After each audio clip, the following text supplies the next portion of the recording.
Hello and welcome to Euro Football Daily, where today we look at 10 teams that should have done more, should have won more, but ultimately came up short. Liverpool 2008 to 2009. In 2008, Liverpool seemed to be on an upward trend. The club had reached 2 Champions League finals in 3 years, had finished in the top 4 3 seasons running, and boasted one of the continent's best defences. They went on to come second in the 2008-9 campaign, a respectable finish by anyone's standards. So why did they make our list?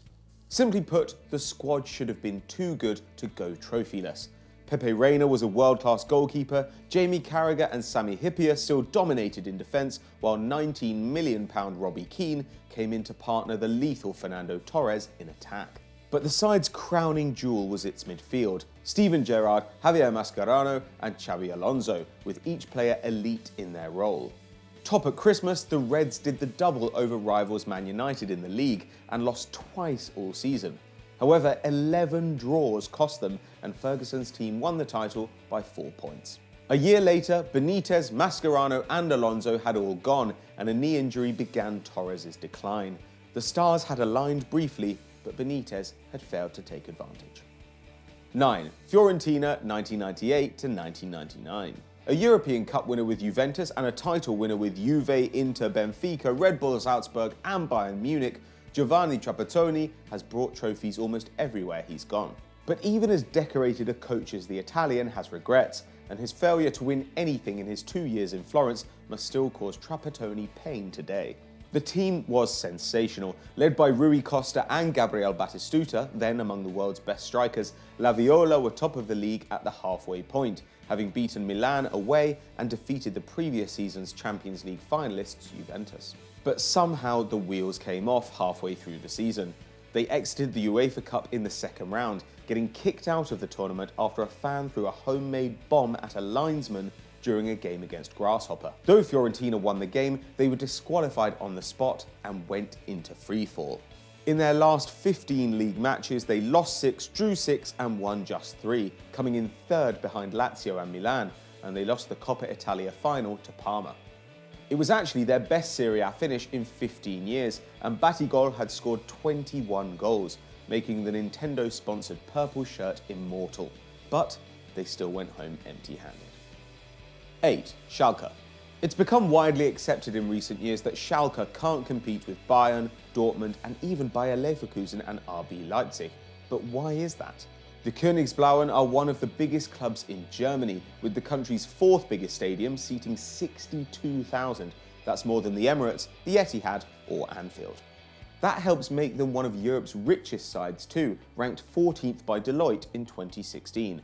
With an annual income of €224 million, they brought in just €4 million less than Atletico Madrid.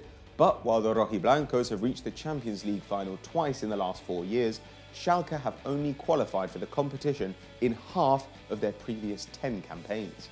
And they fare no better in the league. Since coming second in 2010, they've averaged 6th place overall, and only once has their top scorer managed more than 15 league goals.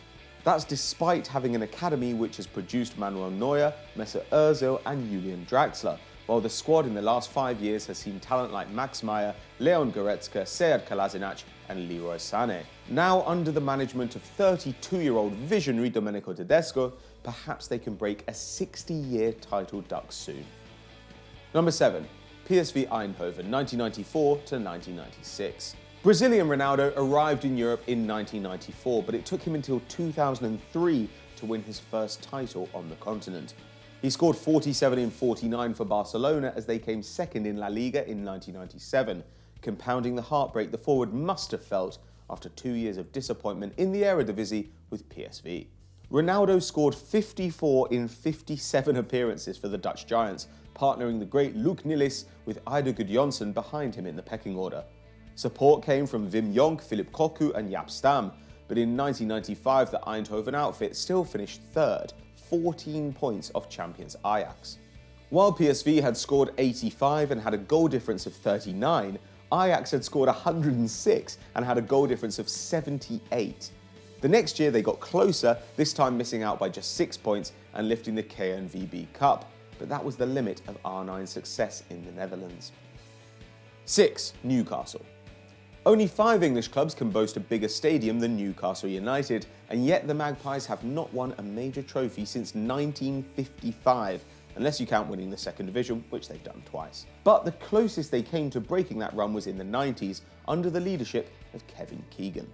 In his first managerial role, Keegan took Newcastle from bottom of the second tier to the Premier League, and then to third in their first year back in the top flight. Before long, they were challenging for the title, and though they lost Andy Cole to Man United, Keegan spent big to stay competitive, bringing in David Ginola, Faustino Asprilla and Les Ferdinand. In the 95-96 season, the club was top at Christmas and 12 points clear of United in February. They'd won every single home game until the visit of Man United, when they succumbed to a 1-0 defeat, and they subsequently lost to Arsenal, Liverpool and Blackburn, allowing the Red Devils to overhaul them. Keegan added Alan Shearer for a world record £15 million the following summer, but he would never come close to the title again, and 6 months after signing the Tyneside icon, the manager was gone. Newcastle have only finished in the top 4 twice since then, and they've been relegated just as often. 5. Parma. Carlo Ancelotti took over Parma in 1996 after just 1 year as a professional coach and spent only 2 seasons in charge of the club. But his brief stewardship of the Giallo-Blu was the incubator for a new generation of football talent. Bankrolled by Callisto Tanzi, the owner of Parmalat, one of the world's biggest dairy companies, the club saw a multitude of young stars come through the doors. But they would win nothing better than 2 UEFA Cups and 2 Coppas Italia throughout the 90s. Crespo, Cannavaro, Veron, Thuram, Buffon, Zola and Stoichkov all pulled on the yellow and blue shirt, and Ancelotti looked set to build on the foundation laid by his predecessor, Nevio Scala. The club finished second in his first campaign, employing a 4-4-2 in the style of Arrigo Sacchi, and qualified for the following season's Champions League. But the next year, they came in 6th in Serie A and exited Europe at the group stage. Carlito was sacked, and the Parma job remains the last one in which he picked up 0 silverware. The Crociati went through 6 coaches in 4 years, and in the early 2000s, Parmalat went under, revealing debts of over 14 billion euros. Tansi went to prison for embezzlement, and the club had to be liquidated and refounded. They are now in Serie B. 4. Mexico. With a population of over 120 million people, Mexico is one of the largest nations in the world, and of the bigger countries, arguably only Brazil and Nigeria can match their love of football. So it's a mystery that El Tri have never won a major international trophy. That's not to say Mexican teams have never touched silverware. The country has 10 CONCACAF Gold Cups and an Olympic gold, while finishing second at the Copa America on 2 occasions. But in the World Cup, they've only reached the quarterfinals twice, in 1970 and 1986, both times as hosts. And most frustratingly, they seem unable to convert promising youth players into senior stars. Mexico's under-17s have made the semi-finals at 4 of the last 7 World Cups, and they've won the competition twice. But in the 2016-17 season, only 11 Mexicans featured in Europe's top 6 leagues, prompting the country's FA to introduce a rule requiring domestic teams to have at least 9 Mexican players in each matchday squad of 18. Time will tell if that corrects their issues. 3. The England national team. They may have a World Cup star on their shirts, but England are the most consistent underachievers in international football. A nation with a larger population than Spain, Argentina and Italy, the Three Lions have won just 6 knockout games at major tournaments since 1966, and only 3 in the 11 competitions they've featured in since 1990. This is despite their status as inventors of the game, and with talent like Shearer, Scholes, Ferdinand, Cole, Beckham and Gerrard. Arguably their biggest flaw has been in the choice of managers.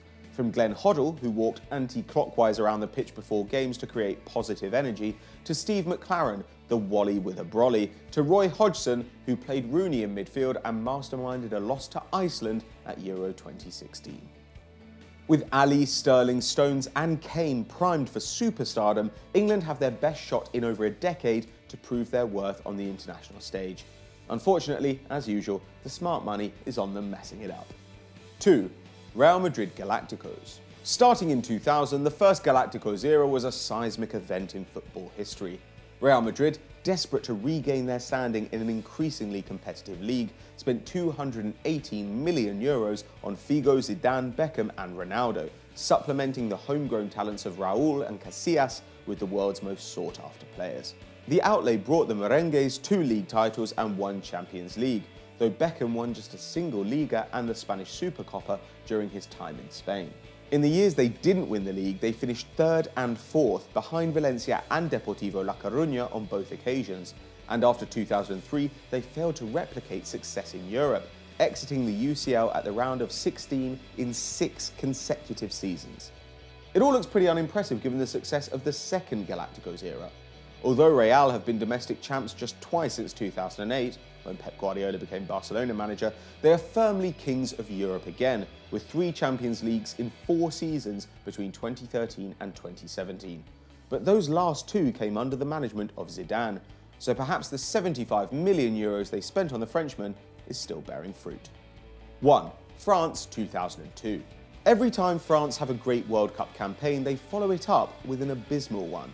In 1958 they came 3rd and they failed to qualify for the next tournament. In 1986 they took bronze again and missed out on the following 2 editions. In 2006 they reached the final, and 4 years later they imploded in South Africa, and in 2002, 4 years after they'd lifted the trophy for the first time, they embarked on the worst title defence in history. The squad, which had won in 1998 and at Euro 2000, was largely intact. Makelele, Desailly and Thuram were all over 30, but Zidane was 29, while Henry, Trezeguet and Vieira were yet to turn 26. 4 of those 7 had just won the league and 2 more had lifted the Champions League trophy. But in South Korea and Japan, things went wrong from the start. They lost the opening game of the tournament to Senegal, thanks to a Papa Bouba Diop strike, drew 0-0 with Uruguay and then suffered another defeat, this time to Denmark. They ended up finishing bottom of their group. Despite a potent frontline, they didn't score a single goal, an achievement shared only with China and Saudi Arabia. Manager Roger Lemaire paid the price. By the next World Cup, he was coaching Tunisia. So those were our 10 biggest underachieving sides in world football history, but who did we miss out? Who would you have included? Let us know in the comments below. Now, if you enjoyed this video, check out Stat Wars right here on Euro Football Daily. And as always, don't forget to like and subscribe.